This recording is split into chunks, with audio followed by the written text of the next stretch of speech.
Hello there, my name is George Hurst. Today I'm going to tell you about me and how I got involved with leathercraft and continued for the rest of my life. I grew up in a small town in Pennsylvania, actually on a tomato farm. But I first got interested in leathercraft in high school. My senior year, I had one thing in my mind. That was to get out of there and go to Penn State. Well, I signed up for 3 classes because that's all I needed to graduate. I needed 1 history, 1 math, and 1 social studies. And they called me into the office. They said, "Mr. Hurst, you can't do that." I said, "That's all I need to graduate." "No, you'll get in trouble around here if you only have 3 classes in a 7-period day. So you will have to sign up for 2 more classes." Well, I decided if I was going to do 2 more classes, that was not going to work. So I signed up for typing. That was a stroke of genius. And I signed up for industrial arts. In those days, it was called shop. And sure enough, there was a new teacher there that year who had just gotten out of an Army hospital where he was for 4 years doing leathercraft. So he introduced leathercraft to the industrial arts program, and I just fell in love with it. And after I got out of high school, I only had one thing in mind, and that was to go on to Penn State and play football. Well, that didn't work out for me because I had to go in the Army and go to the Korean War and all that. But when I came back, I wasn't sure what I wanted to do, and I found out I could play some minor league baseball. So I did that for 2 years. And in the meantime, because we didn't make that much money playing baseball, we got to work at a dairy manufacturing plant, which was nice. But after several years and finding a wife at the baseball field and her becoming pregnant, I said, well, this is not where I need to be. So I started looking around, and finally one day I got my next door neighbor said, "Did you do leathercraft?" I said, "Yes, I do leathercraft. Started in high school." He said, "Well, did you know Tandy's looking for help?" He knew I was a Tandy customer. I said, "Really?" He said, "Yeah." So I filled out an application, went to Philadelphia, which was the big city for me, 250 miles, and sure enough, they made me an offer. So I went to work for Tandy Leather Company in June of 1961, and I'm still hanging around. My first day with Tandy Leather was pretty interesting.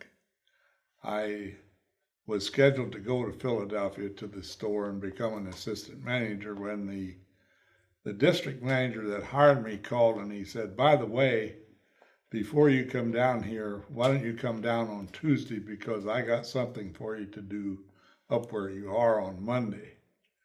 And he told me to go to do 2 demonstrations.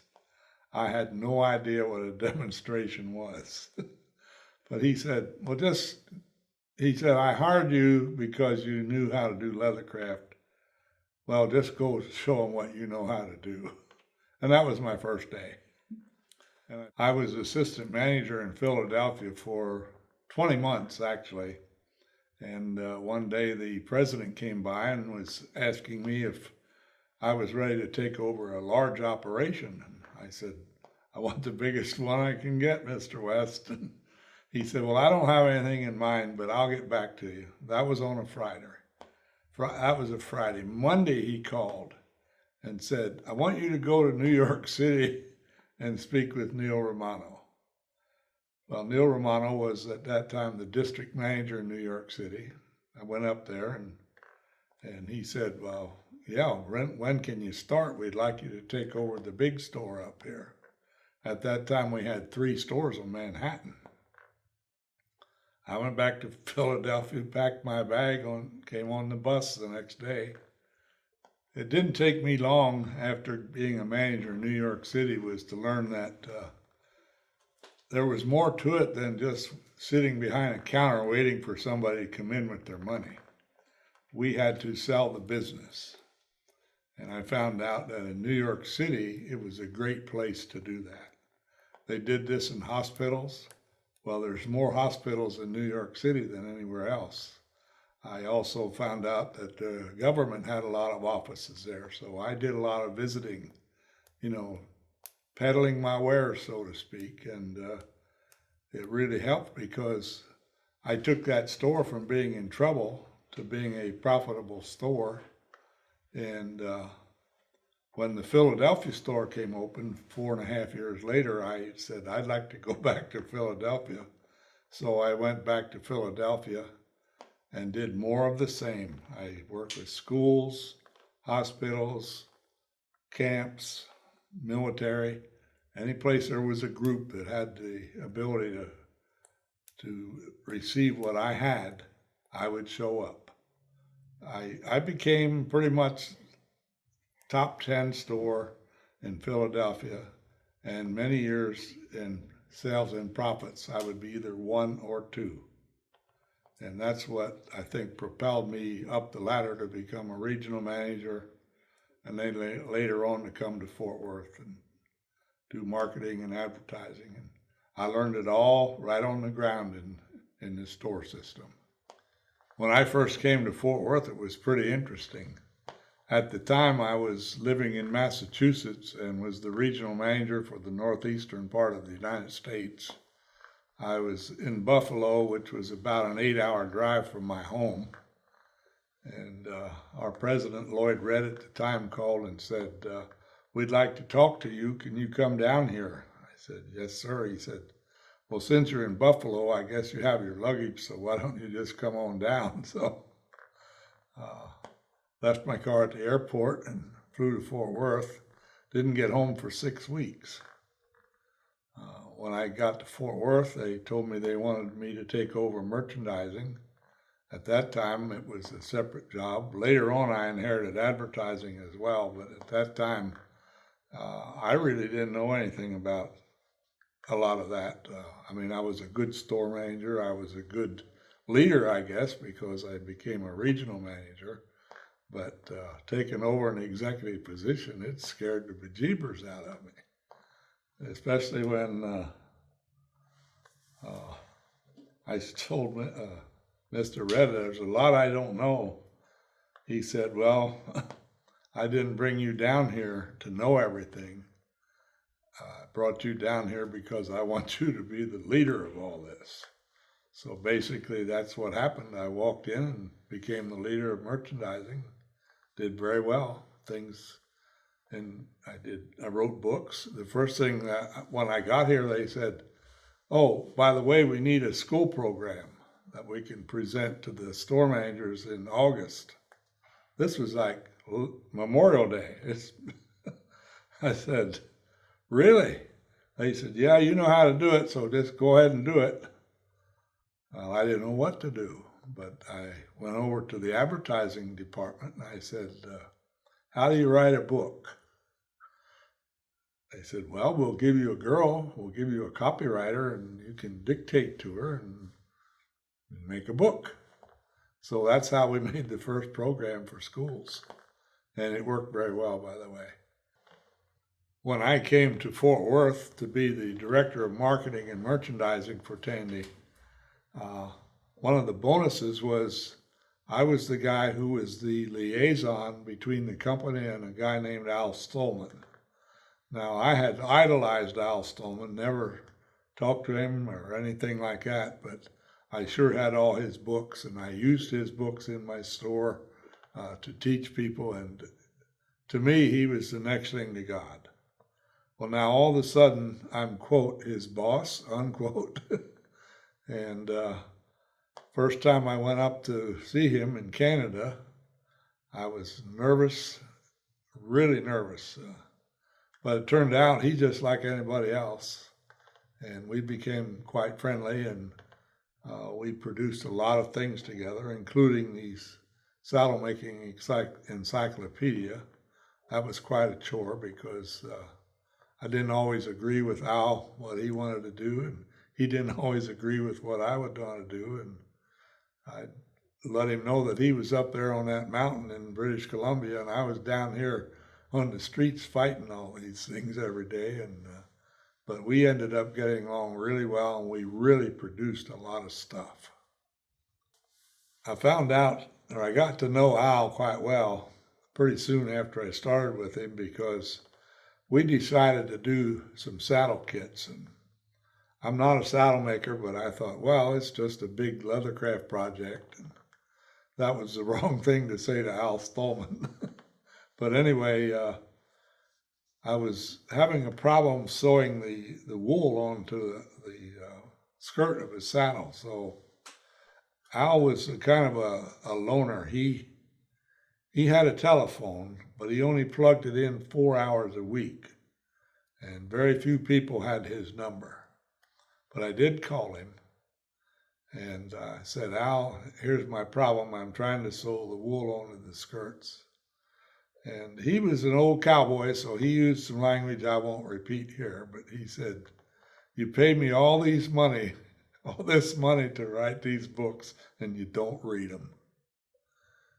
He said, in the stitching book, page 21 down the lower right-hand corner, I'll tell you how to do it, now go read the book. So I did. And sure enough, there it was. He was what he was, And he was a cowboy. I mean, he worked on dude ranches and all that while he was doing saddles and making saddles. And he lived on a ranch. And you probably heard me tell the story about when they were making tools. And Oliver Sturdy, who was manufacturing of the craft tools, and Al was designing the tools. Well, if Ollie wanted to go out to Al's ranch in Hemet, California, he couldn't call him because he didn't have a phone. So he'd fly his airplane out. Ollie had an airplane, he'd fly it out there and buzz his house. Well, if Al wanted to see him, he had 2 logs out in back of the house. He'd put the logs parallel. And then he said I could go down and land in San Bernardino, and Al would come down in his pickup truck and we could talk. But if he didn't want to see me, he'd just cross those logs, and he said I'd fly back to Orange County and try again later. But that's how independent Al always was, even in the early days. Al was really not that interested in the stores, or what went on in the stores, or what went on in the business. He just wanted to do his thing. And of course, he would take feedback from us. I remember when we were doing the cases book, I asked him to do cases for some telephones. This was bigger phones than we have today. And he said, for what? I said, for these wireless telephones. He said, do you mean I have to go over to Kamloops or Radio Shack and buy a telephone? I said, yep, you do. He didn't want to do it, but he did it. But yeah, he wasn't into modern day appliances. Although he did get a TV. When he got to realize where he lived, there was no cable out there, but he found out he could get a dish. One of those big satellite dishes. And he put that thing in and got a television. And Ann called me one day and she said, you better get up here and straighten up Al. I said, why? She said, all he wants to do now is watch football. And by the way, he was a high school football player.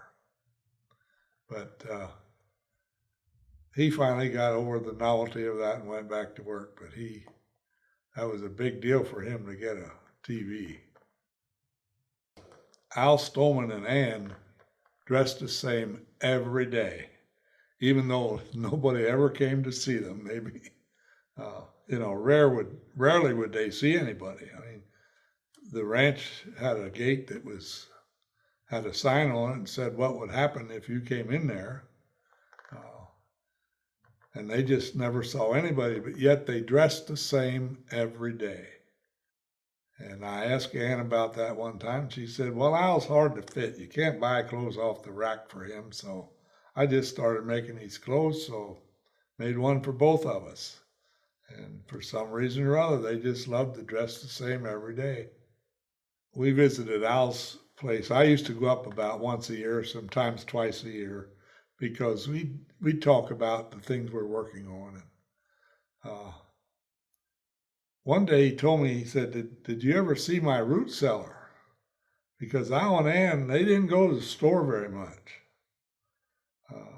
They would eat deer and bear, and they did a lot of fishing. They would smoke the salmon. But he had a root cellar. Now, I don't know if you know what a root cellar is, but that's an underground place and dug into a hill where you can keep vegetables for quite a while, because it stays about 52 degrees in there all the time. And he took me down there, and it looked like a bank vault.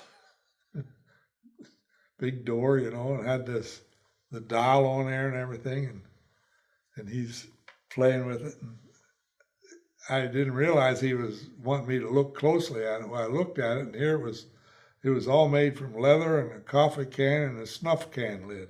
He had made a dial and tooled all the leather. It looked very much like a regular dial on a big old door for a vault, and that was the door to his ground cellar. But he was always doing crazy stuff like that.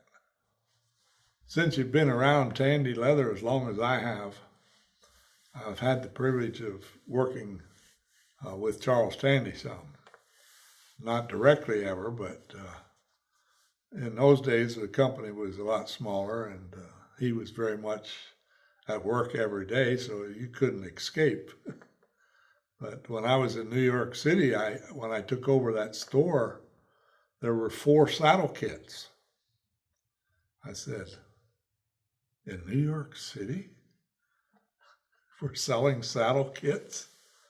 I thought, well, I'll correct that. We'll get rid of those and we won't need any more. Well, I found out that they were there because of a guy named Charles Tandy who liked to give them away. And for whatever reason, he would say, send this guy a saddle kit. So he called me, he said, I want you to send a saddle kit to this guy Anderson. And I said, okay. He said, but send one of the little ones. He said, just said, here's the saddle I promised you. And he said, put a card in there. And he said, the next day, send the full-size saddle kit. And he said, put in there, oops, I forgot you had such a big butt. And he said, and then sign my name again, said that one. So I used to do that for him, and he would always say, just charge it to me in Fort Worth. But I found out that I did have to keep saddle kits in stock up there for Charles Tandy to buy.